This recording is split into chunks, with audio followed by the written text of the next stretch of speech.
Pernah kepikiran nggak gimana caranya kita bisa nonton video dari server yang letaknya di ujung dunia? Nah, hari ini kita bakal bongkar misteri di balik satu angka krusial yang bikin semua itu mungkin, alamat IP. Jawabannya, ternyata ada di sebuah sistem yang keren banget yang cara kerjanya mirip layanan pos global, tapi untuk internet. Setiap perangkat, ya dari ponsel di tangan Anda sampai server di belahan dunia lain, itu semua punya alamat uniknya masing-masing. Oke, biar kita benar-benar paham gimana layanan pos internet ini bekerja, kita bakal bedah satu persatu. Kita mulai dari konsep dasarnya dulu, terus kita preteli alamat IP itu sendiri, lalu kita cari tahu kunci rahasianya, dan terakhir kita lihat gimana semua ini nyambung di dunia nyata. Oke, kita mulai dari intinya dulu ya. Di balik setiap koneksi internet yang kita pakai, itu ada yang namanya alamat IPv4. Anggap aja ini kayak pondasi dari keseluruhan sistem layanan pos internet kita. Dan alamat ini tuh bukan cuma deretan angka acak loh. Ada strukturnya, hierarkis. Persis kayak alamat rumah kita, kan ada kota dan nama jalannya. Nah, alamat IP juga punya dua bagian penting yang kerja barengan buat mastiin data kita nyampe ke tujuan yang benar. Nah, ini dia nih bagian yang paling krusial. Satu deret angka ini ternyata nyimpen dua informasi berbeda sekaligus. Yuk, coba kita bedah lebih dalam. Gampangnya gini, bagian jaringan itu tugasnya ngirim data Anda ke kompleks perumahan yang benar. Begitu nyampe, bagian host yang bakal nganterin data itu langsung ke nomor rumah yang dituju, tepat ke depan pintu. Oke, pertanyaan besarnya sekarang, kalau alamat IP itu cuma angka doang, gimana caranya komputer bisa tahu mana batas bagian jaringan dan mana bagian hostnya?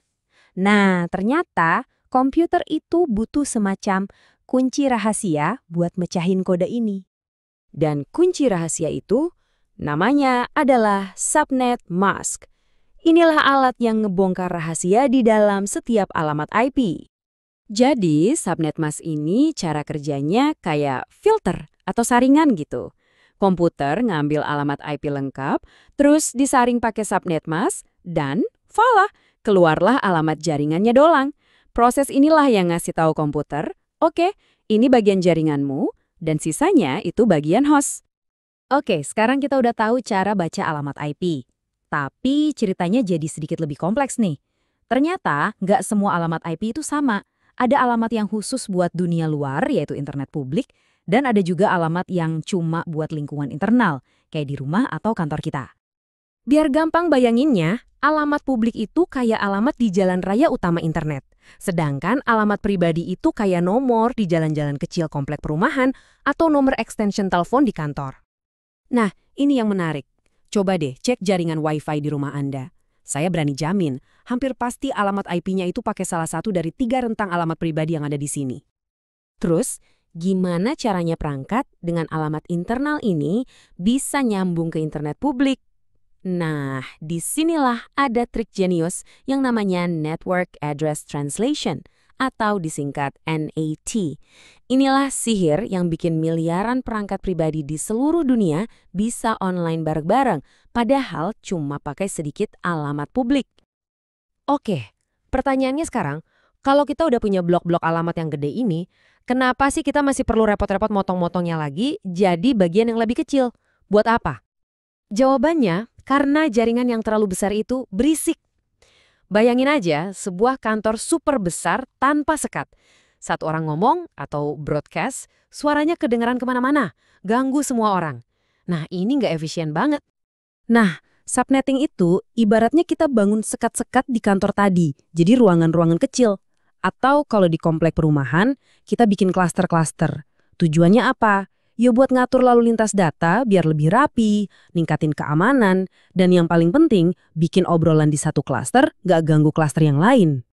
Tabel ini nunjakin inti dari subnetting. Selalu ada trade-off, ada untung ruginya. Semakin banyak ruangan atau subnet yang kita bikin biar nggak berisik, artinya semakin sedikit meja atau perangkat yang bisa kita taruh di tiap ruangan. Jadi ini soal nyari keseimbangan yang pas. Oke. Kita udah ngebahas lumayan banyak ya. Yuk, sekarang kita rangkum poin-poin paling penting dari obrolan kita soal sistem posnya internet ini. Jadi kita lihat kan, mulai dari alamat IP yang punya dua bagian, terus ada subnet mask yang jadi penerjemahnya, sampai konsep alamat pribadi versus publik, dan pentingnya subnetting. Ini semua bukan sekedar angka, tapi sebuah sistem cerdas buat ngatur internet yang super gede ini. Waktu sistem IPv4 ini pertama kali dibuat, jumlah 4,3 miliar alamat itu rasanya, wah banyak banget, nggak bakal habis. Tapi ternyata ada satu masalah besar. Masalahnya, sekarang ada 8 miliar manusia dengan lebih dari 30 miliar perangkat yang butuh koneksi. Jelas, alamatnya udah habis. Trik-trik cerdas kayak NAT dan subnetting emang udah bantu kita ngakalin sistem ini, tapi itu cuma solusi sementara. Dan ini ninggalin kita dengan satu pemikiran penting. Buku alamat internet yang lama udah penuh sesak.